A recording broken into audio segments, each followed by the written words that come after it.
Diddy was just hit with a new indictment. The Southern District of New York just filed a superseding indictment on Diddy that lists 2 more victims and hanging a woman over a balcony. So we're about to go over the new indictment right now. In Diddy's new superseding indictment, count 1 is still racketeering conspiracy. Diddy relied on employees, resources, and the influence of a multifaceted business empire that he led and controlled, creating a criminal enterprise whose members and associates engaged in and attempted to engage in, among other crimes, trafficking, forced labor, kidnapping, arson, bribery, and obstruction of justice. The purpose of Diddy's enterprise included the following: operating a global business in the media, entertainment, and lifestyle industries, including, among other things, record labels, a record studio, an apparel line, an alcoholic business, a marketing agency,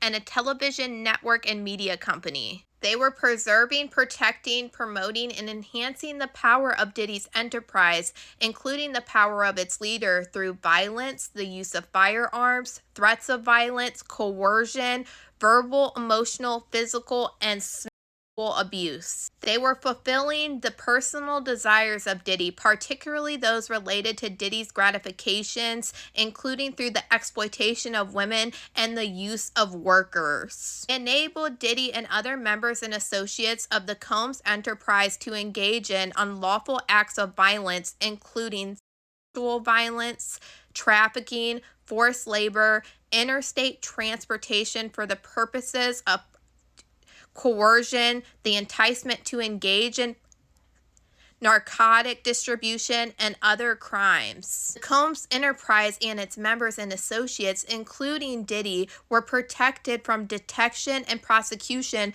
by law enforcement authorities through the acts of intimidation, manipulation, bribery, the threats of retaliation against individuals who witnessed the crimes committed by the members and associates of the enterprise. They would lure female victims into Diddy's orbit, often under the pretenses of a romantic relationship.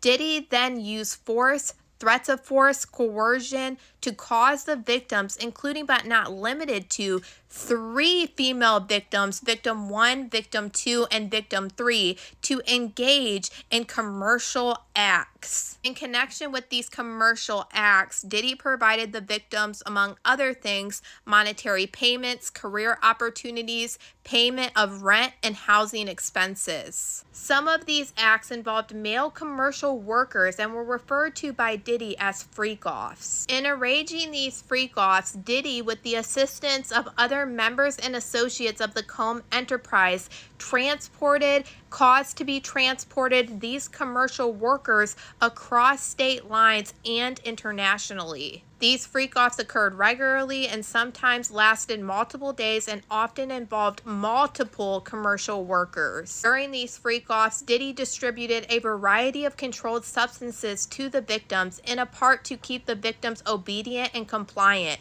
Sometimes, unbeknown to the victims, Combs kept videos and films of the victims engaging in these acts with these commercial workers. After these freak-offs, the victims typically received IV fluids to recover from the physical extortion and substance use. Members and associates of the Combs enterprise include high-ranking supervisors, security staff, household staff, personal assistants, and other Combs business employees felicitated the freak-offs by, among other things, booking the hotel rooms for the freak-offs, stocking the hotel rooms in advance with the required freak-off supplies, including controlled substances, baby oil, lubricant, extra linens, lighting, cleaning the hotel rooms after to try to mitigate room damage, arranging for travel for the victims and the workers and Combs to and from the freak-offs. And I said, I'm pretty sure this is why the Diddy assistant that came forward and did an interview and admitted testifying to the grand jury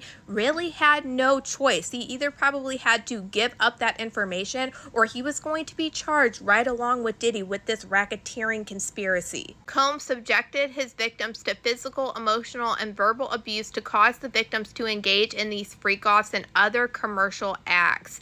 Diddy maintained control over his victims through and, among other things, threats, physical violence, promises of career and financial opportunities, granting and threatening to withhold financial support by other coercion means, including tracing their whereabouts, dictating the victim's appearances, monitoring their medical records, controlling their housing, and supplying them with controlled substances. During and separate from these freak-offs and other commercial acts, Diddy hit, kicked, threw objects at, dragged victims at times by their hair. These assaults often resulted in injuries that took days or weeks to heal. Members and associates of the Combs enterprise, including Diddy's security personnel, at times carried firearms. On more than one occasion, Diddy himself carried or brandished firearms to intimidate and threaten others, including victims of and witnesses to his abuse. Members and associates of the Combs enterprise at times witnessed Combs' violence toward victims or the victims' injuries caused by Diddy without intervening. Instead, the members and associates of Combs enterprise helped conceal the violence and abuse by, among other things, assisting Diddy in monitoring and preventing victims from leaving locations such as hotels and residents. These occasions included instances in which a victim was required to remain hiding, sometimes for several days. Diddy and members and associates of the enterprise engaged in acts of violence. These acts of violence included arson and multiple acts of kidnapping, including one instance of kidnapping during which Diddy carried and displayed a firearm. In addition, on multiple occasions, Diddy threw both objects and people, as well as hit, dragged, choked, and shoved others. And on one occasion, Diddy dangled a victim over an apartment balcony. When Combs' authority and reputation was threatened by the possibility of negative publicity or legal or law enforcement actions against him, including in or about late 2023 following public allegations of Diddy's crimes, Diddy and the members and associates of the enterprise pressured witnesses and victims, including through attempted bribery, to stay silent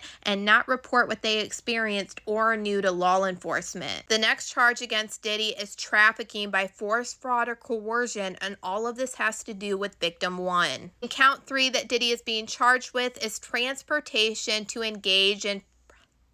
This is where you have the 2 new victims being added into count 3 for this charge, but you also have them both in the first charge, which is the racketeering conspiracy. I knew that the superseding indictment was coming, and honestly, I'm shocked that we didn't see names added to this superseding indictment, especially with the racketeering conspiracy that Diddy is being charged with as a criminal enterprise, because as you know, this is something that he can't be charged with technically by himself. But we do know that the feds said that they are getting ready to drop their enterprise letter, which has names, dates, times, and exactly what happened in this alleged criminal enterprise for the racketeering conspiracy charge on February 1st. Now, the feds said that this superseding indictment isn't going to slow down Diddy's trial at all. He can still expect to have his trial on May 5th. But y'all let me know what you guys think about all this in the comments.